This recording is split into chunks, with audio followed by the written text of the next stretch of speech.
Quinn Grovey is joining us. Razorback great, the legendary Quinn Grovey, who will be on the call with Chuck in the booth on Saturday. Quinn, good morning. Welcome in. Fellas, how y'all doing, man? It's the most wonderful time of the year, man. This is the start of my holiday season, and I'm so excited that football is back. The Christmas tree is up in my house, and I'm just ready to roll, man. Co-host of the Razorback Daily, you can catch him and Z on that when you're getting ready for the day. Chuck, you did your spotting boards. They're there. I see them. Quinn, do you have yours ready? Absolutely. You got to match Chuck Barrett's intensity.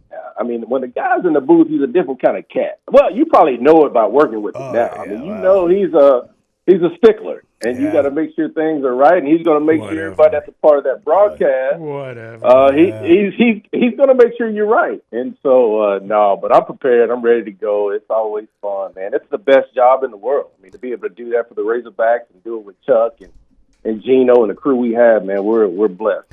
Quinn, what are you looking forward to tomorrow? What do you want to see? Yeah, there's a couple of things. I mean, first of all, just football. I mean, I'm just so happy to see the Hogs back on the field with an opportunity to take this thing to the next level. But the biggest thing for me is just the growth of Taylon Green. I think a lot of people are really focusing in on that. And I just think Taylon's got an opportunity to have a special season. I mean, you know, the guy had a great season last year as well, in my opinion. A lot of people gave him some crap.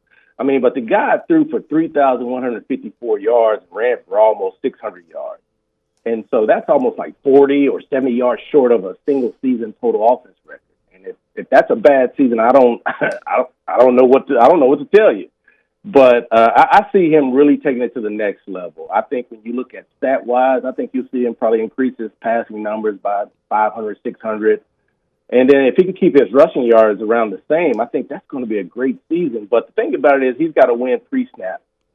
We know Taylor's got the biggest athletic ability out there. I mean, he's a guy that can, when things break down, he can get out of the pocket. He can make a lot of things happen. But where things are going to get so much easier for Taylor, and I know these are the things that Bobby's working on with him, is winning pre-snap and then winning post-snap. And if he can get those things in check, he's going to have a great season. I think when you look at his completion percent, you know, he was 60% last year. If he can get that to 67, 68%, I think that's going to involve him really helping the receivers, you know, with the ball placement, the catching, and allowing them to run after the catch. I think Taylor's in store for a big-time season.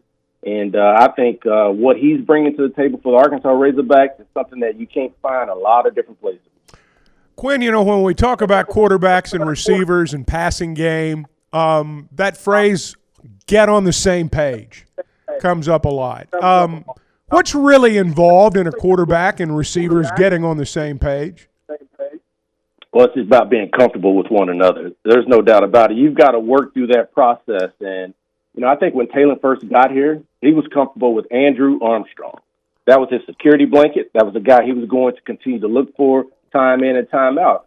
And I think when we got to the Liberty Bowl, that's when we start going, okay, now what is Taylor going to do? This is going to give us a preview of what Taylor's going to look like in 2025. Well, Taylor goes out, he gets Tesla revved up again. He gets some of those younger receivers revved up again. But it's just really, Chuck, all about coming together and talking about things. When things go wrong in practice, if you run that route 1 yard short, Taylor's got to say, hey, man, look, I need you to get a little bit deeper. If he runs it to the outside a little bit too far, then you got to say, I need you to throttle it down before you get to the sideline. So it's about communication about what you want from the receiver, because when you get into that situation and it gets hot and it gets hostile out there, you got to be able to trust that guy to be in the right spot, because if you're a quarterback, in SEC with the windows the way they are so condensed, if you do not throw that football before a guy comes out of his break, then he's not going to be open.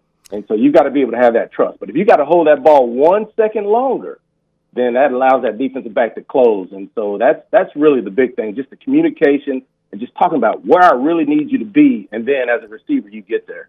A little bit more about the offense, Q. Like the offensive line and the moves they made and what they have at center and left tackle now, and it just seems like the line's a better construct of what you need in this league. How much does that impact just Taylor and the ability to run the offense. Well, like the pre-snap stuff you were talking about. Yeah. Well, for me, I mean, when you look at it, I mean, I'm looking at that left side of the line, and it looks like the left side of the line is solidified. And if you got big Corey Robinson over there at the left tackle spot, you feel comfortable enough to move Fernando Carmona into the inside, then that means that you're good on the left side of the line. As a quarterback, you worry about the backside. You know, a lot of times you hear people talk about Taylor always rolling to the right. Well, that's because pressure's coming from his backside. But at the end of the day, if you have the ability to step up in the pocket and you got somebody that can take care of that left end or that right end coming after your quarterback, then you're in a much better spot. But the offensive line for me is really significant. With Fernando moving him inside, now you give him an opportunity to be really, really nasty. I mean, that's what he wants to do. He wants to fight. He wants to be, in there and getting physical. And that's what you want to be able to see. Corey is a big dancing bear. He's got great feet, great long arms. He can help on that outside. But getting that solidified helps a quarterback in a big, big way. And then if you got a center that you can communicate with, because Caden's going to have to help Taylor with all the line calls, making sure they communicate in hostile environments, that everybody understands what's going on. So if he can get that left side in the center, that's really a good portion for him. But the right side is what you got to get figured out. Is it going to be Kobe? Is it going to be Marion? Is it going to be Shaq? What are you going to do over there? It feels like they've got 5 offensive linemen that are really, really solid. It feels like Marion or one of those guys are going to be like that 6th offensive lineman that can play up and down the line if he doesn't start somewhere. But I know Sam said he felt comfortable with 8 to 10 offensive linemen. If that's the case, then I'm really excited about that. But right now, it seems like they're cross-training the Marion Harris to learn a lot of different spots. If you can do that, you add a lot of value to this offensive front. But it's about getting the best 5 offensive linemen on the field. Very rarely do you have teams across the country. You may have an Alabama, a Georgia, somebody like that that's going to have 2 deep, where that second-team guy is looking for an opportunity to get in there. But if you can't put 5 guys on that offensive front to protect that quarterback, what is the drop-off when you put in that 6th or 7th guy? Is it a sack? Is it something about somebody running free simply because they don't understand the communication aspect of it? You got to feel comfortable with that. And if you're a quarterback, you feel comfortable with that, you'll stand in that pocket and you'll do a few more things that you wouldn't normally do. Hey, we found out Coach Petrino is going to be up in the booth as opposed to being on the field. Is there anything to that? Fans talk about that a lot. You've actually lived it. I mean, is there anything to that? Well, it's always better when your offensive coordinator's in the box. I mean, you don't want to take them butt chewing face to face. I mean, it hurts sometimes. You don't like that, and so when you have them up in the booth, at least you can roll your eyes without somebody looking at you or whatever. But no, I think it's best for this football team simply because Bobby's one of the most innovative play callers out there. He'll be all over it. He'll be able to see the entire field. To me, that says he's comfortable with Taylor, and Sam talked about that as well. And if he's comfortable with that, now you can have those conversations you need to have because you've got that little lingo, you've got that little verbiage. You know when Bobby says this, even if it's on the phone, that you've got your love language basically put together. And now Bobby gets to go up there and really survey what's going on and go to work. I just think, I mean, nobody, I don't care who it is, and I know people have talked all year long, but there's nobody that can make me think that this offense is not going to be doubly explosive in regards to what they do with the players that they've added with Bobby in year 2 and then Taylor in year 2. I think this offense is going to be super fun to watch. I know they averaged over 30 points a game last year. I think they'll snap up a couple more ticks. And if they can do that, I mean, it's going to be a big-time season for Arkansas. Yeah, that's fun, and I agree. But by the way, what about defense? A lot of new guys over there. What are your sort of things that you're looking for to see develop? Well, the big thing is defensive line depth. I mean, we know from with the ones, with Cam Ball and Quincy Rose, they're going to be really, really solid. And Big Ian, and then Justice Boone is a guy that's come along as well. I'm looking for the depth. Again, I go back to the aspect of what happens when Cam Ball goes out of the game. Okay, you got Keyshawn Blackstock that you moved over that played 7 games, basically started 7 games as an offensive lineman. You move him over to the defensive side. Now he's your number 2 defensive tackle. I understand you've got to get 6'5", 320 on the field. You got to find a way to do that. But what is the drop-off? Cam Ball is your 1. Keyshawn Blackstock comes in as your 2. What does it drop off between 1 and 2? Is that, Keyshawn plugging the hole, doing the thing that he needs to do, or is there a miscommunication, a wrong step, wrong footwork, and then it ends up being a 45-yard touchdown? So that's the thing about it. The depth at the defensive front is something that I'm really watching. We've got big guys, and I know Deke is going to have them ready to go.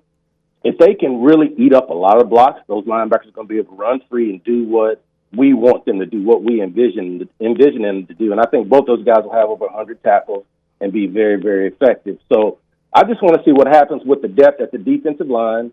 And then also I want to see if those cornerbacks can do exactly what everybody's talked about. I mean, everybody in that secondary is over 6 foot. And they can move their hips, they can turn, they can twitch, they can play man. If those outside corners can play man, that's going to allow Travis Williams to bring a few more guys from a pressure standpoint, because we don't know who is going to be that pressure rusher. Last year was Landon Jackson, but we don't know who it's going to be this year. Who's going to bring pressure? And if you can't bring pressure with 4, how do you bring pressure with 5 and 6? But the way you can do that is have corner coverage on the outside and secondary coverage that you feel comfortable with. If you can't do that, then the band's going to be playing for the other team. So those are the things that I'm really looking at: the cornerbacks, the defensive line depth. I know the linebackers are going to be solid. And then, I know a lot of people gave Hudson Clark a whole lot of stuff too. But, is Miguel Mitchell going to make sure everybody's lined up correctly in the right spot? So the communication on the back end will be something else that I'll be watching. But can you apply pressure? 26 sacks last year. You've got to get more than that. And I know Travis is really factoring that into his plan. That's a great look at it. Razorback great Quinn Grovey. Before we get you out of here, Bart has a question. Quinn, I noticed that you guys did a little fantasy Razorback all-time player draft on the daily, and I couldn't help but notice that you drafted yourself as the team's quarterback, Of course he did. and then had the worst team of everybody. So I just got to know what happened there. Well, I think worst team is I don't think that is correct. You got Sarah and Z. They're always coming up with some more shenanigans. But at the end of the day, if you look at my team, if you look at me, McFadden, Barry Foster, Burks, Hunter Henry, Kendall Traynor, if you put us on the field, you're going to have a problem with that football team. Now, if you want to go back and take a look at now, if I knew we were picking, well, we weren't. When we started, we were just picking the best team. And then Terry adds in the actual fantasy stat. If I'd have known that, I wouldn't have picked myself. I'm in an option offense. We got Barry Foster in the offense that I picked Lance Allworth, man. Lance had 37 catches. You know what I'm saying? I would have just went with everybody else that had every single stat out there, and then I would have picked to win that way. But I promise you, my football team will meet you in a Walmart parking lot. My team will take you behind the woods here. I love it. Hey, I've heard this stuff for 25 years. So good. I've heard this crap for 25 years. Oh, but it's great. That is so good. You're ready, man. I can tell. You are amped. You are ready to roll tomorrow. Oh, that's awesome. Oh, that's I'm great. fired up. I can't wait. Hey, one more thing before we go. Hey, Friday night football tonight. High school is playing all over the state. What do you remember about that? How exciting is a Friday night? Oh, my gosh. Especially, when you're a good football team. When you're playing at the highest level, nothing is better than the Friday night. The popcorn, the cheerleaders, the little kids out there playing touch football in some portion of the field. Nothing is like a Friday night because the town is engulfed in it. And, that is a staple of American football. There's no doubt. Love Friday nights, and hadn't been to a high school game in a long time. But, boy, I tell you what, to be able to see all those shows recapping it, knowing that these kids have an opportunity to perform in their communities is awesome, man. Well, and if you want to know more about Quinn's high school career, he's got a video that lasts about 2 hours. Every great moment that he had as a high school player, I've seen it like 5 times. The first time I was interested. The next 4 times, it just kind of was thrust upon me. But it is out there. I've seen it. He was a great player now. Oh, yeah, Q, great stuff, man. Chuck is on me right now. I heard him begging for food earlier. He's begging for food earlier. It looks like y'all got some food, right? Yeah, we got it. His mood has changed. Everything's better. Okay, all right. All I'll right, get my you some man. heart chicken tomorrow, Chuck. I'll get you some heart chicken tomorrow. That's awesome. Quinn Grovey, Razorback, great with us on the Chuck and Bo Show.